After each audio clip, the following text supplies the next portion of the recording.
Querido Dios y amante Padre, te damos las gracias porque tú eres bueno, porque para siempre es tu misericordia. Porque no cae un solo cabello de nuestra cabeza sin que tú te des cuenta, ni cae una hoja de un árbol sin que sea tu voluntad. Amén. Así que queremos pedirte en este momento, Señor, que la unción de tu Espíritu Santo venga con nosotros, que nos llene de tu gracia, de tu amor y de tu palabra. Y que cada persona que esté escuchando este tema pueda ser inspirado por tu Espíritu Santo, no solamente nosotros, sino también el siervo que has escogido para presentarle. Únenos en tu amor y en la esperanza de tu pronta venida. En nombre de Jesús. Amén. Amén. Amén.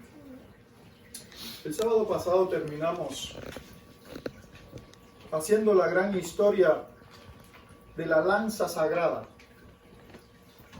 y Longinos, que se había convertido en una persona célebre en el momento más importante de la historia del universo. Y quiero que puntualicen bien la palabra que dije, célebre en el momento más importante del universo, porque los sucesos acaecidos en este momento de la historia tienen una connotación universal. Así que la lanza de Longinos, y Longinos, según el relato romano, aquel que con su lanza traspasó el costado de Cristo, provocó una reacción increíble que ha llegado hasta nuestros tiempos. La sangre de Cristo había dado poder indescriptible, según el relato romano, a la lanza de Longinos. Y Longinos como tal había recibido un cambio de visión. Su oscura forma de ver se había aclarado. Y esto tiene relación con el texto bíblico que quiero comenzar, con el que quiero comenzar, que se encuentra registrado en Primera de Juan. Y este seminario, La Perla de Gran Precio, está concentrado generalmente en los escritos, en los libros de Juan.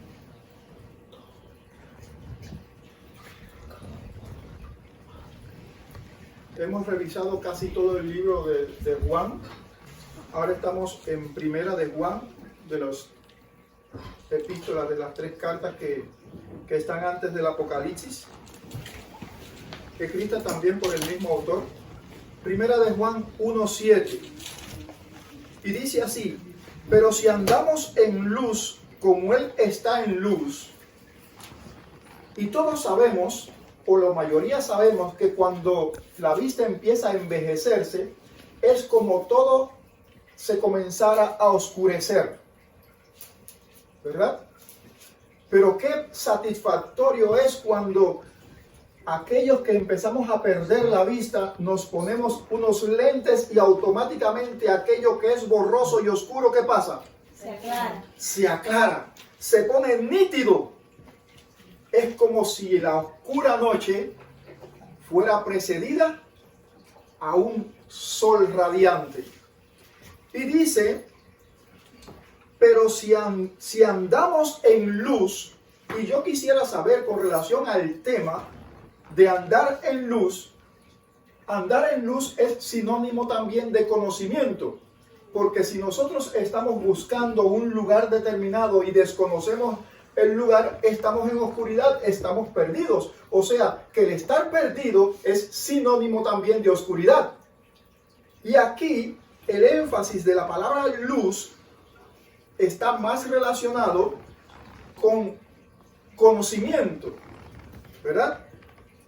Y según la historia que estamos tratando, la de la sangre que untó la lanza de Longinos, abriría para nosotros un umbral, una puerta donde entráramos a una sala iluminada. Y esa sala iluminada nos cuenta una gran historia. La historia que nos cuenta esta sala iluminada es la historia de la sangre. Si nosotros seguimos al pie de la letra la ruta que sigue la sangre, encontraremos realmente lo que consideramos la perla de gran precio. ¿Dónde comienza la historia de la sangre? En el tema pasado hicimos un recuento rapidito de que la historia de la sangre comienza ¿dónde? En el Edén. Adán y Eva habían pecado. Y el resultado del pecado, ¿qué cosa era? Romanos 6, 25. ¿Qué dice Romanos 6, 23? Perdón. 6:23.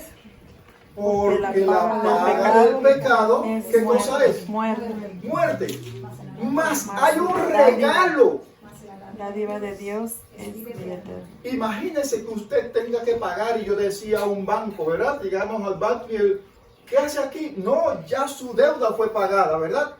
Así que la paga que Adán debía pagar por su pecado y Eva, había un lugar, había un banco, y hoy también se le llama a los lugares donde se almacenan las sangres de diferentes factores de sangre, se le llama, ¿cómo se le llama eso? Banco de sangre, ¿verdad?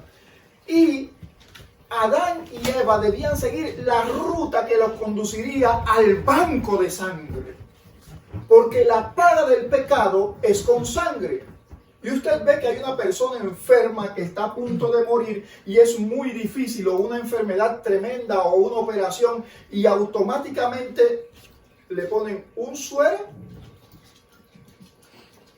para la alimentación y ¿qué cosa más? Y un suero de sangre. ¿Por qué? Porque la sangre es algo fundamental para la vida. El momento en que Adán y Eva tuvieron que enfrentar al Creador en la hora de la tarde fue un momento decisivo. Satanás creía que había alcanzado realmente su propósito. Pero cuando en el momento crucial en que supuestamente Cristo debía inmolar a los pecadores, sucedió algo indescriptible. En vez de eliminar de la faz del universo a Adán y Eva, ¿qué hizo? Le mostró la ruta que conducía al banco de sangre. Y allí mostró una muestra que debían repetir de generación en generación hasta que un día todos llegaran al banco de sangre. Y así sucesivamente Adán, Abel, a quien mató Caín, Set, que continuó la herencia de Abel, Enoc, que creyendo en la promesa de ese banco de sangre, creyó tanto cuando no habían evidencias de ningún tipo, a tal extremo que un día caminando con ese cordero que aún no había sido inmolado, ¿qué pasó? Fue llevado como primicia de aquellos que tienen fe de que en la sangre hay salvación y vida eterna. Amén. Noé, que también por la fe creyó que el mundo iba a ser destruido y construyó su arca. Y una vez más Dios confirmó el pacto de sangre, porque cuando Noé salió del arca, edificó ¿qué cosa allí? El altar tradicional que él estaba acostumbrado en el mundo antediluviano a ver como símbolo de que allí en el altar era donde se hacía la reconciliación del hombre por la culpa del pecado. Y Dios recompensó su promesa confirmando la promesa ¿con qué cosa? Con un arco en las nubes. Job, después de deshecha esta mi piel, en mi carne he de ver al Hijo de Dios. Porque él también confiaba en la promesa que conducía al banco de sangre. Abraham, uno de los hombres más legendarios y que se cuentan las más increíbles historias, llenó la tierra de altares. Donde quiera que pasaban, allí estaban los altares de Abraham. ¿Y qué hacía Abraham en esos altares? Continuaba la ruta que conducía al banco de sangre. Su hijo Isaac, Jacob su nieto, celebraban y le erigieron altares en nombre a ese mismo banco de sangre. Llegamos entonces hasta Moisés. Después de 400 años de silencio, que las huellas que conducían al banco de sangre habían desaparecido, Moisés en la zarza aceptó nuevamente el reto de continuar con el legado. Así fue sacado y liberado el pueblo de Israel de Egipto. Todo el desierto es un testimonio de la ruta que conduce al banco de sangre. Aunque los hombres hoy en día traten de ocultarlo, la arqueología tiene determinada la ruta. En todo el desierto hay huellas e inscripciones de pequeñas piedras de cuando el pueblo de Israel pasó y atravesó el desierto para continuar con el legado que conducía ¿a dónde? Al banco de sangre. 500 años, aproximadamente 5 siglos, se confirmó nuevamente la promesa que conducía al banco de sangre, el rey David. El cetro de David era la posesión de Dios aquí en la tierra para asentar el principio de ¿qué cosa? ¿Del reino de Dios? No. Se fundó con el reinado de David, no el reino de Dios. Se fundó con el reinado de David la ruta que conducía al banco de sangre. Porque Dios es rey desde el siglo hasta el siglo. Amén. Siempre ha sido rey. Amén. El reinado del Eterno no comenzó con el reinado de David. Pero el reinado de David conducía al banco de sangre. Amén. Daniel también, y es uno de los que más debiéramos investigar, fue el que definió la ruta dentro de los siglos que conducía específicamente al lugar donde se encontraba el banco de sangre. Isaías también fue uno de ellos. Y esta historia nos lleva finalmente al tema que nos ocupa en esta pequeña serie de temas tituladas La Perla de Gran Precio, basada en el libro de Juan. Cuando llegamos a la época en que Juan escribe todas estas historias, nos damos cuenta que estas personas conocían la ruta de la sangre desde el Edén hasta su época. Y ahí encontramos en el capítulo 1 ¿a quién? A Juan el Bautista y a los discípulos. En el capítulo 4 encontramos a una mujer samaritana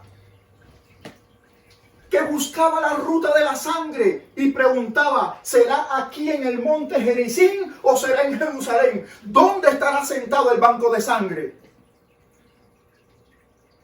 También vemos que un pueblo samaritano andaba buscando el mismo mensaje. ¿Dónde está el banco de sangre? ¿Por qué es tan importante el banco de sangre? Porque la paga del pecado se cubre únicamente con un adeudo en sangre. Se paga con la vida. También vemos en el versículo 9 un ciego. Alguien que no tenía luz, como el texto que leímos en Primera de Juan 1:7. Alguien que vivía 40 años en profunda oscuridad, sin embargo tenía una luz indescriptible. ¿Quién era para él quien le había dado la vista? ¿Quién era para él? El banco de sangre. Para él era el banco de sangre. Para los griegos, en el capítulo 12, ¿quién era? El banco de sangre. Para el ladrón en la cruz, según Lucas 23, capítulo 23, era el banco de sangre. Y terminamos con el capítulo 19 en el tema pasado, que para Longinos, que vivía en una profunda oscuridad, según el relato romano, lo había conducido por ventura de la vida al banco de sangre.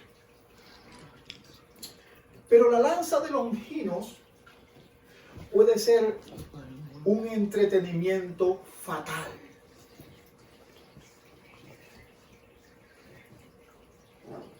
Cuando llegué a la tierra prometida,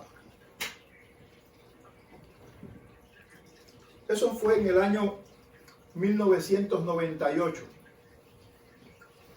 Porque en el mundo, la tierra prometida, todo el mundo considera que es Estados Unidos o Canadá.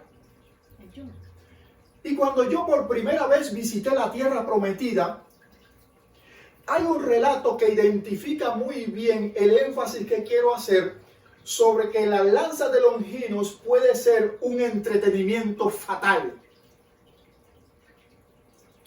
Yo venía de un país inmensamente pobre, donde la tecnología es algo anacrónico. Y en el lugar donde estamos viviendo los muchachos que fuimos de Cuba a Estados Unidos, pues nos turnamos, cada uno teníamos que cocinar un día. Y el día que me tocaba cocinar a mí, finalmente salí lo más temprano que pude de los oficios que estaba haciendo y llegué a casa y preparé todas mis cosas, y a la hora de prender la estufa, el fogón, pues no encontré los fósforos, los cerillos, cómo encender.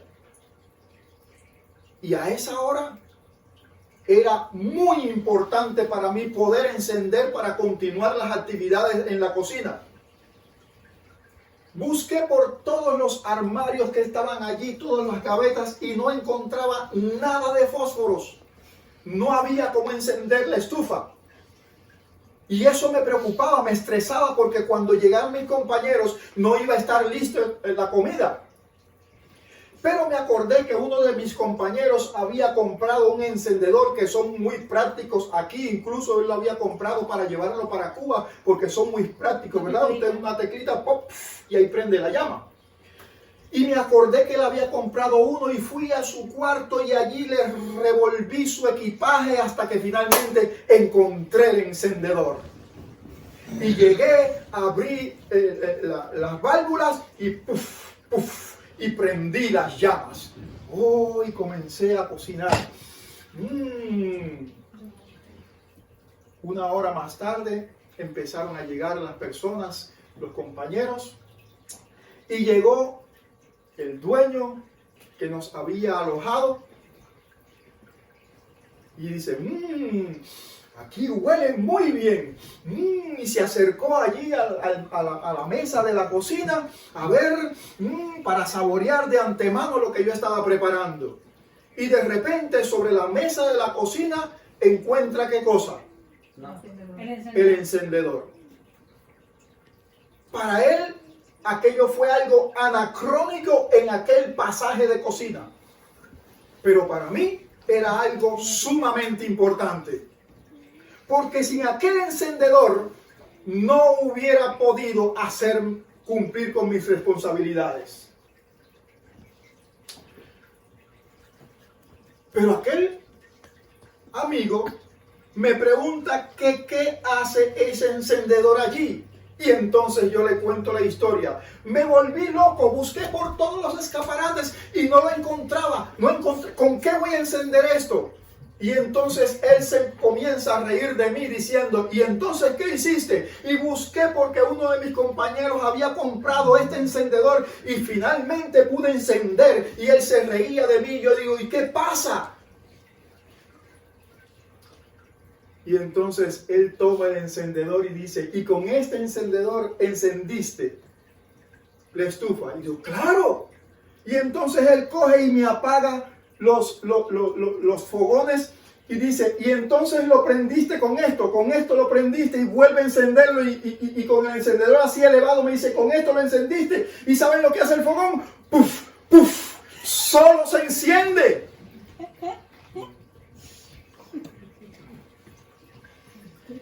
Tenía un disparo automático. Por eso es que la lanza de Longinos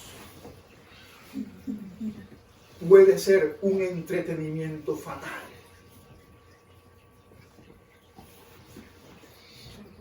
Porque el banco de sangre tiene toda la información necesaria, tiene toda la fuerza necesaria, tiene toda la capacidad necesaria para convertirnos de pecado y muerte para vida y vida eterna. Amén. No es la primera vez que esto pasa en la historia. Ahorita mencionamos al profeta Daniel. El profeta Daniel había llegado a Babilonia por un periodo de 70 años de castigo por la desobediencia que habían cometido su pueblo. Pero al final de los 70 años debía regresarse para que el banco de sangre que había comenzado a fundarse unos 1000 años antes en Jerusalén, comenzara la casa de Dios a reedificarse. Pero miren, Isaías, que había predicho incluso hasta el nombre de la persona que daría la orden para reconstruir el banco de sangre de Jerusalén, había previsto que al final de los 70 años se daría la orden para reconstruir el templo de Jerusalén. Y ese hombre llegó, Ciro, en el tiempo previsto en la historia. En el año 539 Ciro estaba entrando a Babilonia y sentándose en el trono, creando así las condiciones para que Jerusalén fuera reedificada una vez más. Pero los hijos de Israel que debían acompañar a los pioneros que fueron, ¿qué hicieron? Se quedaron entretenidos con la historia de la lanza de Longinos. Los intereses de la vida los ataron a Babilonia. Y una y otra vez Dios hizo el llamado para que fueran a reedificar el banco de sangre de Jerusalén. Hasta que la historia muestra que bajo una presión indescriptible, y ahora ustedes dirán, pero ¿cómo es posible? 92 años después de Ciro, finalmente se logró. Desde el rey Ciro hasta el rey Artajerjes pasaron 92 años. Y saquen la cuenta, si Ciro entró en el 539 en Babilonia y la orden fue dada en el 457, habían pasado 92 años. 92 años es una vida entera entretenido en la lanza de Longinos. Porque lo importante no es la lanza de Longinos, aunque para mí es una lanza sagrada. Pero la importancia no está en los clavos, que son los remaches que acompañan la lanza de Longinos, aunque para mí son sagrados. Porque lo importante no es los pedazos de la cruz de Cristo, aunque para mí son sagradas. Lo importante es lo que hace sagrada la lanza, los clavos y la cruz, que esa es la sangre de Cristo. Amén.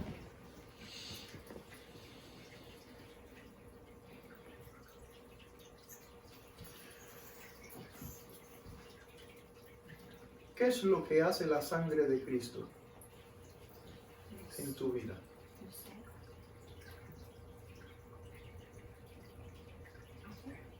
¿Qué hace la sangre de Cristo en mi vida?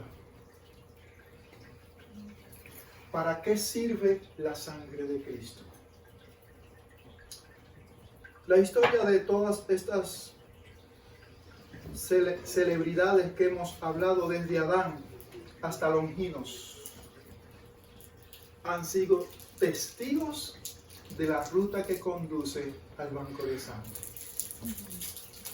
Pero si hacemos el estudio completo del texto de Romanos 6:23, la paga del pecado es la muerte, mas el regalo de Cristo es el banco de sangre. Ahora, el banco de sangre, ¿para qué? ¿Cuál era el verdadero propósito de seguir la ruta del banco de sangre? La paga del pecado es muerte, mas la dádiva de Dios es la sangre de Cristo, en quien hay vida eterna. Desde Adán hasta Longinos murieron confiando en que la sangre de Cristo tiene poder para cambiar vidas de muerte a vida y vida eterna. Pero a partir de Longinos comenzó una lucha distorsionada. Esta lucha distorsionada comenzó entre cristianos y musulmanes. El mismo litigio que tenía la mujer samaritana, si era aquí en el monte Gerizim o en Jerusalén, la tenemos hoy en el mundo. O es en la Meca o es en Jerusalén. Musulmanes y cristianos están en un gran litigio. O es en Roma, o es en la Meca, o es en Jerusalén. ¿Dónde es? ¿Dónde se encuentra el banco de sangre?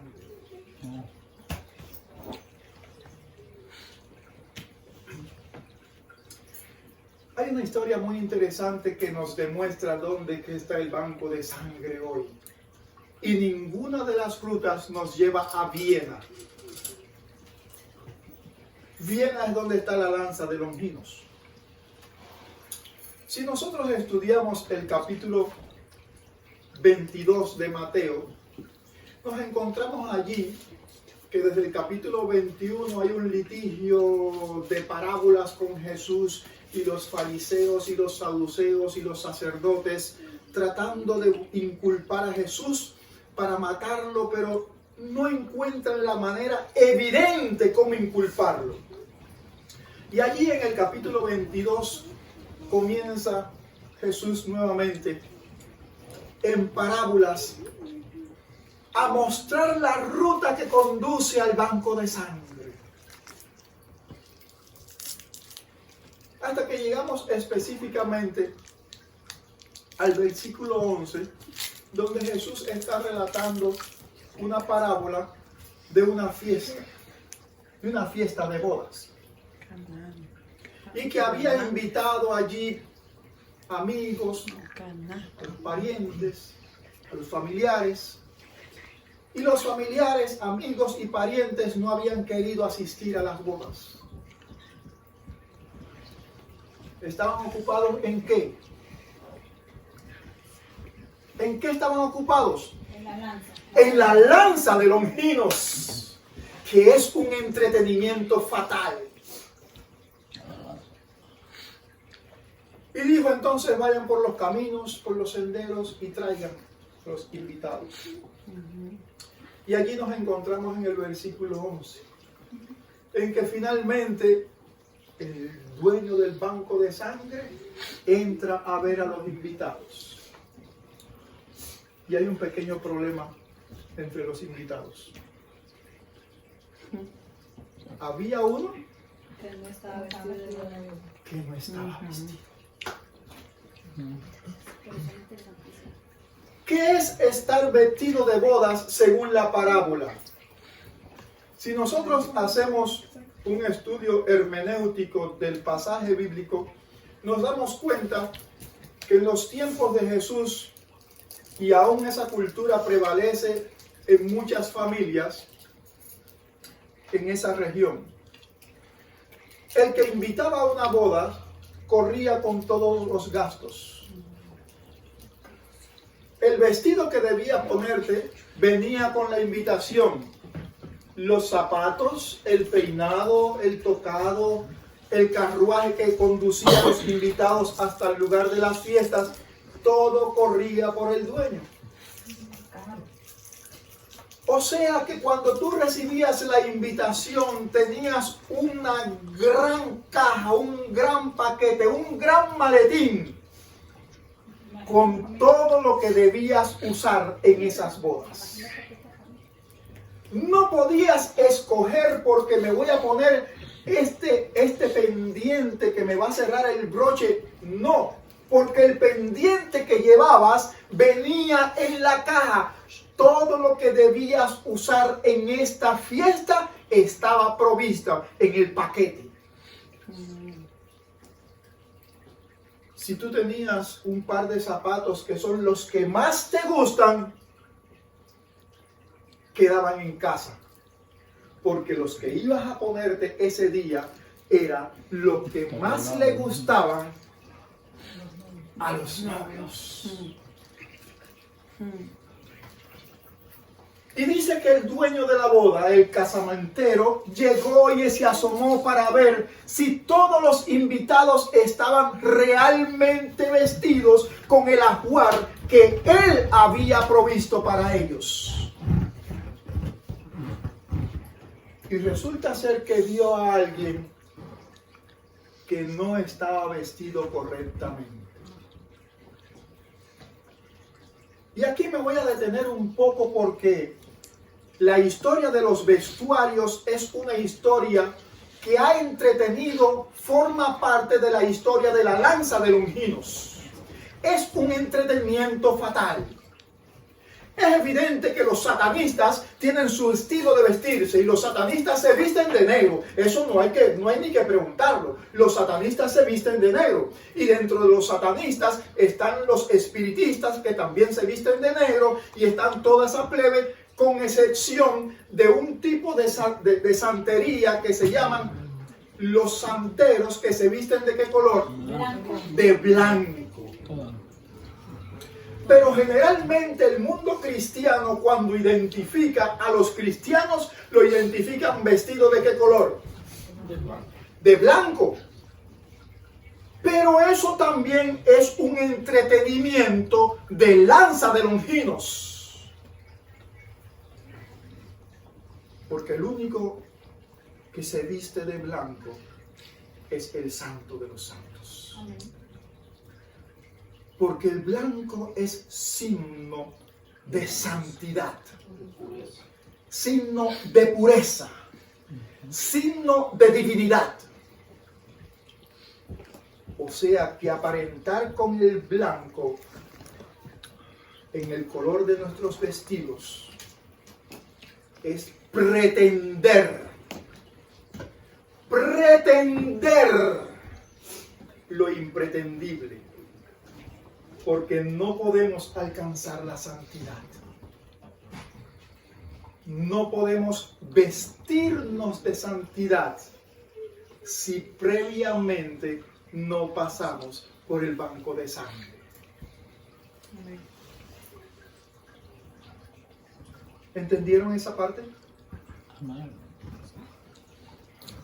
Y entonces, ¿de qué color era el vestido que había mandado el rey de las fiestas? Evidentemente no era negro. Pero evidentemente tampoco era blanco.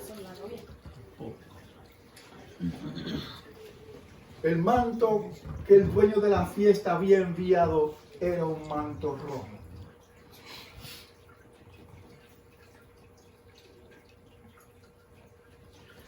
Porque la insignia de la sangre es la insignia del lavamiento. El símbolo de la sangre está representado con el vino, pero hoy han creado un vino blanco, un vino refinado, pretendiendo lo impretendible. El vino es rojo. Usted nunca ha visto en una fiesta de Santa Cena, de Santa Convocación, un vino blanco. Eso es una herejía. Porque el vino debe ser del color de la sangre. Porque la sangre es la paga de la deuda. Y el vestido que debía portarse para aquella fiesta de boda era un vestido ¿de qué color? Rojo. ¿Cuál será el color del vestido de aquellos que han de ser salvos? Todo el mundo cree que es blanco, pero apóstol Juan dice que se nos dará un manto blanco allá, pero aquí es rojo.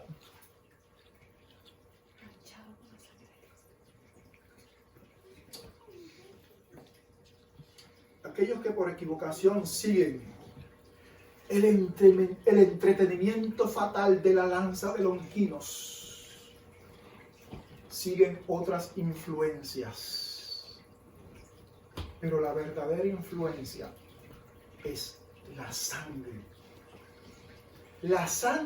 que hace santa la lanza, la sangre que hace santo los clavos, la sangre que hace santa la cruz, y la sangre que convierte al pecado mortal en vida y vida eterna. Si leemos el pasaje bíblico que está en Apocalipsis 1, versículo 5,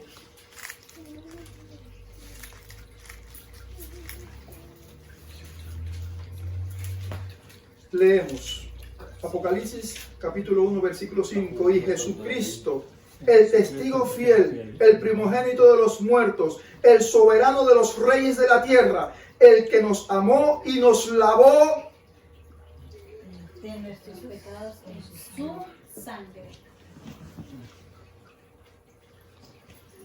Si yo te lavo tu ropa con petróleo, con chapapote, ¿de qué color queda? Negro. Por supuesto que queda negro, ¿verdad? Pero Juan describe que el líquido vital con que se lavan la vida de aquellos que pecan es con sangre. Y si eres lavado con sangre no puedes salir blanco.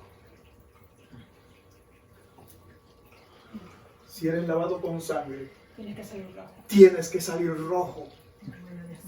Por eso la parábola del capítulo 22 de Mateo describe a aquellos que habían sido lavados en la sangre del Cordero. Por eso el vestido no podía ser blanco, tampoco podía ser negro. Tenía que ser rojo. mis queridos hermanos presentes y los que me pueden escuchar, los que escucharán en YouTube o Facebook o cualquier otro medio.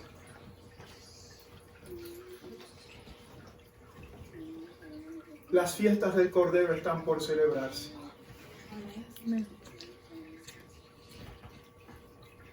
¿De qué color vistes? El propósito de esta parábola era tener representantes del banco de sangre por toda la tierra, como testimonio de que hay un lugar que puede cambiar y transformar vidas de pecado y muerte a vida y vida eterna. Amén. Nosotros estamos familiarizados con los stickers, las insignias. Si somos trabajador de un banco, tenemos una insignia aquí o tenemos un uniforme determinado. La policía, el ejército, los carros tienen sus stickers que por la forma que tienen identifican qué son y para qué sirven. Nosotros hemos sido llamados a ser esa insignia del banco de sangre. Es que si la gente nos sigue, ¿llegará a dónde? Muchos llegarán a Viena.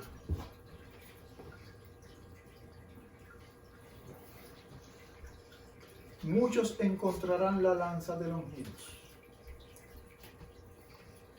Si muchos nos siguen, encontrarán los remaches que están en la lanza.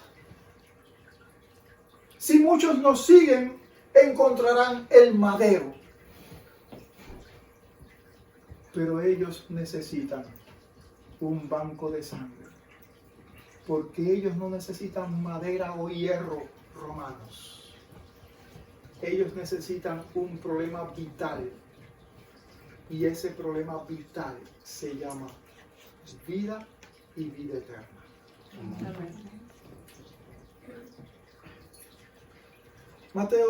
Apocalipsis 19:13,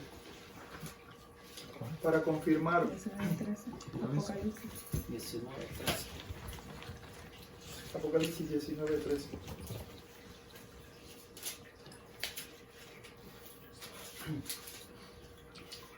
Estaba vestido de una ropa teñida en sangre y su nombre era el Verbo.